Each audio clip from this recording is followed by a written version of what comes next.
Ford shipped these vans to America with rear seats installed. Then, after clearing customs, workers ripped those same seats straight back out. How could 2 temporary seats save Ford money? They changed its category at customs, 2.5% passenger versus 25% cargo. That tenfold gap made the seat more valuable as a legal label than as a piece of furniture. The same van could carry a radically different border cost. The dispute involved only particular cargo-bound versions of the Transit Connect line, and Ford encoded that crucial distinction directly in the vehicle itself. At the VIN's 6th position, one small but critically important character, a 6 or a 7, separated these vans from the rest and routed them toward customs inspection. Everything came down to the moment of entry. With its rear seat and belts installed, was it legally a passenger vehicle or already a cargo van under the law? Passenger on the left, cargo on the right. And the seat decides? The seat is only the clue. The vehicle's intended purpose is the argument. To see why a rear seat could matter so much, go back to 1963. European restrictions had damaged American chicken exports, shutting sellers out of a crucial overseas market, and Washington prepared a retaliatory package. The dispute crossed the Atlantic as a fight over poultry, but the American response did not stop at poultry. It reached a short list of imported goods, including certain light trucks. That is how crates of chickens became a mechanical problem for vehicles that had not even been designed yet, including trucks America would later import. President Lyndon Johnson signed Proclamation 3564 on December 4, 1963. The tariff took effect on January 7, 1964. Certain light trucks faced a 25% duty. The poultry dispute faded. The truck duty did not. It became known as the chicken tax, and for decades it shaped the economics of imported light trucks. Then, in 2009, a Ford van built in Turkey finally crossed the Atlantic and met that old rule. You're cleared. Subscribe to the channel. Then we'll take the van apart properly.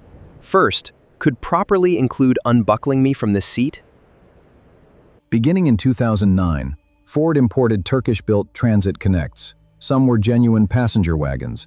Disputed versions were destined to become cargo vans. At the border, a rear bench, belts, side windows, and a passenger footwell. Nothing there was merely decorative. Ford's engineers believed the functional, simplified bench met safety requirements, but it was cheaper, with simpler supports. Not fake. Temporary. Temporary isn't the best word when you're buckled into it. Once customs released the cargo-bound vans, Ford's contractor performed the conversion Ford had planned from the beginning. Workers unbolted the rear bench, removed its belts, and covered the passenger footwell with a steel panel. They added a rigid cargo deck, rolled a black mat over it, and capped the unused seat mounting holes.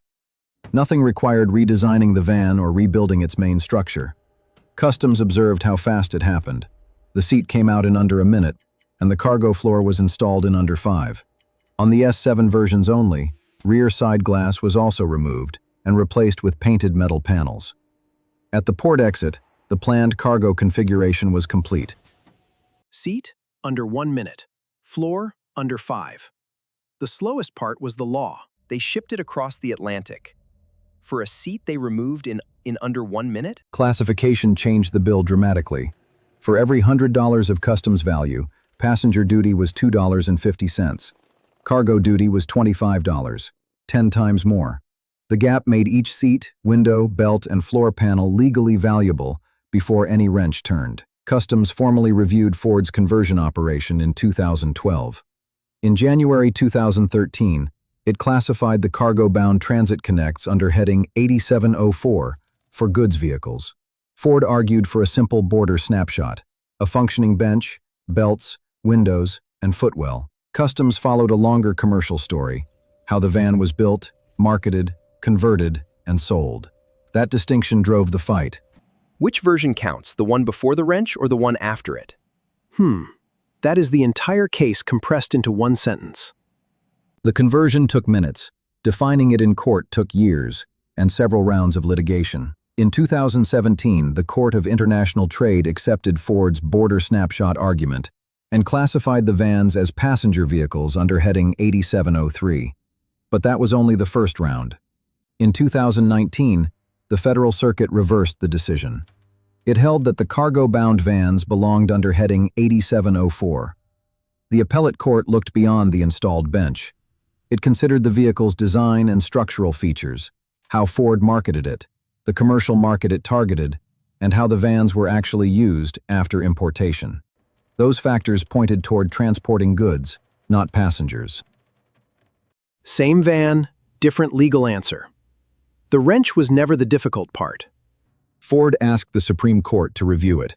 In 2020, review was denied. The Federal Circuit's cargo ruling remained in force. Ford won the first round, lost the appeal, and the last door stayed shut? Precisely. Then came the financial reckoning. In 2024, Ford agreed to pay $365 million to resolve civil claims involving both tariff classification and customs values declared for imported vehicles. The headline was real, but this was not a penalty for removable seats alone. The total split almost evenly. About half was restitution for unpaid duties, and the rest was a civil penalty. That distinction mattered because each category meant something different. Ford admitted no liability. This was a civil settlement, not a criminal conviction. And for 5 years, Ford had to seek advance classification rulings for certain new or substantially modified vehicles. The number is real. The simpler headline is not. What makes this story memorable is not the loophole itself.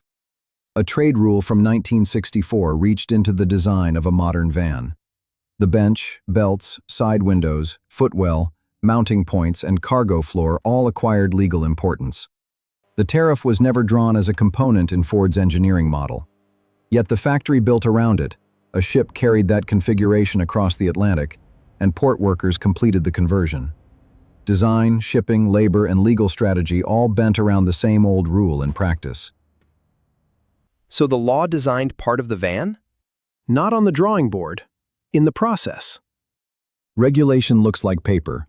Here its shape met a wrench. Back at the port, every familiar detail now meant something.